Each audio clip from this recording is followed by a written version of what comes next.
Bonjour à tous, bienvenue sur l'édition spéciale de Bâti Actu.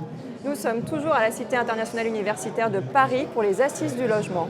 Où là, cette année, la grande thématique qui revient dans les échanges et les débats, c'est la crise du logement et de la construction neuve. Les professionnels alertaient déjà depuis plusieurs années sur le risque d'une crise profonde qui est désormais une réalité. Aux premières loges, les promoteurs immobiliers qui font face à de nombreuses difficultés. Volume d'affaires en retrait, chiffre d'affaires et réservations qui ont chuté en 2023. 2024 est un exercice où beaucoup d'acteurs ont notamment annoncé des coupes dans les effectifs et un ralentissement très net de l'activité.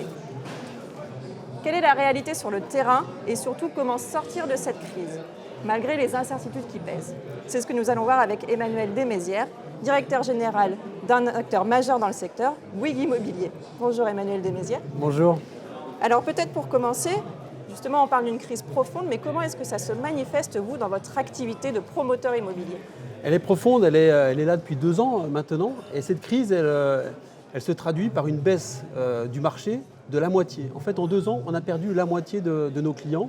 À fin mai 2024, on était encore à moins 30% par rapport à la même séquence de 2023. C'est-à-dire qu'on n'a pas touché le point bas de ce marché, avec cette double crise, une crise de l'offre, avec un manque de projets, qui est induit par un certain nombre d'événements et d'effets liés à la fois aux élections municipales, mais aussi et surtout à la crise sanitaire, et puis à la guerre en Ukraine et la pression qu'on a eue sur les prix et sur l'inflation.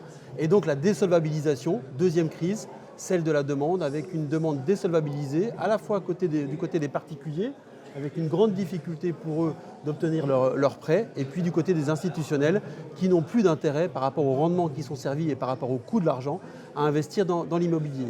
Donc une crise très lourde, divisée par 2, et qui pèse sur l'activité des promoteurs et en particulier sur la nôtre. Est-ce que, par exemple, on entend beaucoup d'acteurs du secteur qui parlent de projets qui ne démarrent plus, dont les permis de construire, par exemple, sont purgés, mais qui n'arrivent pas à démarrer? Est-ce que vous, c'est aussi votre cas? La correction en fait, apportée au marché par cette crise, elle ne se fait pas tellement sur les prix. On a trouvé les moyens d'abaisser les prix en travaillant le prix de revient sur le prix du foncier et le coût de construction d'environ 10%. Mais c'est très incompressible pour ce qu'il en reste, parce qu'après ce sont des salaires, ce sont de la matière première et des coûts de foncier qui emportent eux-mêmes une valeur vénale qui est existante et qui est difficilement compressible. Et donc la correction, elle se traduit par une baisse des volumes. Cette baisse des volumes, c'est quoi? C'est des projets qui ne sont pas lancés, qui sont abandonnés ou qui sont retardés. Et donc tout l'enjeu, c'est d'arriver à commercialiser des projets qui soient bien adaptés à la nouvelle solvabilité des clients pour pouvoir les lancer en travaux et produire ces logements qui sont tant attendus. Je parle quand même du besoin qui est là, avec une tension sur la demande locative extrêmement forte dans toutes les grandes villes et dans les villes moyennes de France, où quand on est un jeune ménage et qu'on recherche un 2 pièces ou un 3 pièces, c'est extrêmement difficile de pouvoir prendre à bail un appartement. Beaucoup ont parlé de bombes sociales qui, jusqu'à il n'y a pas très longtemps, étaient prêtes à exploser, qui désormais a explosé. La bombe sociale, elle est aussi dans les entreprises, en quelque sorte, puisque on le voit bien, beaucoup de promoteurs ont annoncé des plans de sauvegarde pour l'emploi. C'est aussi votre cas. Comment est-ce que tout cela s'organise dans un grand groupe comme Bouygues? Oui, on est bien sûr marqué par cette crise qui a des conséquences sur notre activité. Et donc, nous avons déclenché un plan de départ volontaire avec, dans cette difficulté, la capacité à pouvoir se retourner vers le groupe Bouygues, qui est un groupe multimétier, avec 5 autres métiers qui se portent bien, entre la route, la construction, l'énergie, la télévision et la téléphonie. On est en capacité, et c'est une chance pour nos collaborateurs qui ne pourront pas continuer dans les équipes de Bouygues Immobilier, de pouvoir se tourner en grande majorité vers les autres métiers du groupe pour pouvoir ensuite, quand ce secteur aura retrouvé son niveau d'activité qui est le sien depuis une dizaine d'années, retrouver un parcours professionnel chez Bouygues Immobilier. Donc oui, nous avons des conséquences sur l'emploi. Heureusement, le groupe Bouygues fait preuve d'une grande solidarité et accueille pour les autres métiers une bonne part de nos collègues qui n'ont plus de travail chez Bouygues Immobilier. Et justement, dans cette attente, on entend aussi dire qu'il y a un léger frémissement parfois sur le marché. Est-ce que vous commencez à sentir cela également? Oui, les besoins sont tellement forts que dès qu'on peut les adresser, et dès que nos clients, en particulier les primo-accédants, ont la capacité d'emprunter, ils achètent leur logement. Et il y a une mesure qui a été prise, qui a été très favorable, c'est le prêt à taux zéro renforcé, associé à une revue des zonages pour permettre à un certain nombre de projets de bénéficier de ces prêts à taux zéro. Et donc on a vu à partir du mois de mars, avril et mai ce regain d'activité sur cette catégorie de clients qui reste quand même minoritaire. Et donc c'est pour ça que le marché est encore affecté et n'a pas touché le point bas. On est encore en perte en 2024 par rapport à 2023, mais avec ce frémissement lié à des besoins qui peuvent être adressés si on aide les Français à pouvoir acheter en empruntant à des taux qui soient de l'ordre de 1,5 avec un prêt à taux zéro et des taux bancaires qui ont baissé aujourd'hui, ils sont plutôt entre 3,50 et 3,70. On retrouve un taux moyen pour emprunter aux environs de 1,5 à 2%.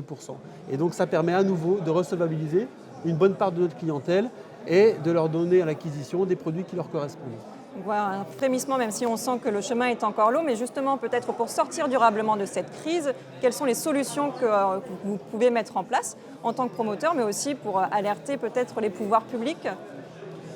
Nous avons besoin d'avoir toutes les catégories de clients, tous les canaux de commercialisation qui sont habituels dans la promotion, c'est-à-dire à la fois les accédants à la propriété, primo-accédants et secondo-accédants, plus matures, mais aussi les investisseurs particuliers et les investisseurs institutionnels. Nous avons été beaucoup aidés par nos partenaires, les bailleurs sociaux, qui ont acheté massivement en 2023 et encore en 2024 du logement locatif intermédiaire.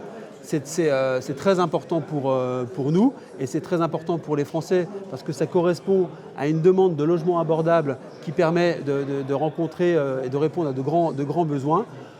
Pour ma part, je pense qu'il serait intéressant aussi de retrouver des solutions pour faire revenir en termes d'attractivité l'investisseur particulier qui apporte dans la chaîne de valeur du logement son apport avec une capacité à gérer à peu de frais des locations qu'il mettra sur des loyers abordables auprès des Français. Et nous sommes dans un contexte politique qui est extrêmement particulier à la veille de législatives dont l'issue est tout à fait incertaine. Est-ce que le contexte politique actuel finalement pourrait avoir un impact, vous pensez, sur une sortie de crise ou à l'inverse sur un ralentissement en quelque sorte? C'est trop tôt pour le dire, mais ça peut être effectivement une menace. Il y a 2 points importants pour faire ce métier. C'est de pouvoir profiter de la confiance des ménages. Pour acheter son appartement, il faut avoir confiance en l'avenir, dans sa capacité à avoir une rémunération. Et puis il y a aussi une forme de stabilité monétaire avec des taux directeurs que l'on espère à la baisse dans les prochains mois. La BCE a opéré une première baisse début juin. On attend la suite. Donc ces 2 facteurs-là sont très importants pour que l'on puisse avoir une activité qui perdure correctement. Une activité qui perdure, surtout que les défis sont nombreux et que du coup le métier va devoir se transformer également, j'imagine. Les défis sont nombreux par rapport aux besoins, j'en ai parlé, on estime à peu près entre 450 000 et 500 000 logements par an, les besoins pour loger les Français, alors que la production depuis 10 ans est en moyenne à 370 000 logements, dont 100 000 maisons individuelles. Et ces besoins, il faut les adresser dans le cadre des grands enjeux de la transition climatique qui s'imposent à nous et que l'on adresse, nous les professionnels de l'immobilier, et en particulier chez Bouygues Immobilier, en travaillant la transformation de la ville. C'est-à-dire qu'on vient économiser le territoire pour lutter contre l'étalement urbain. Donc on est dans l'économie du territoire et dans l'économie de la matière, ou par la transformation, ou par le recours à des procédés constructifs autour des matériaux biosourcés, que ce soit le bois, la terre crue ou la pierre massive ou encore le béton bas carbone. Avec donc pas mal de perspectives pour l'avenir. Écoutez, merci beaucoup Emmanuel Desmézières, directeur général de Bouygues Immobilier, d'avoir été avec nous. Et merci à vous de nous avoir suivis. À bientôt sur nos éditions spéciales ou sur batiactu.com.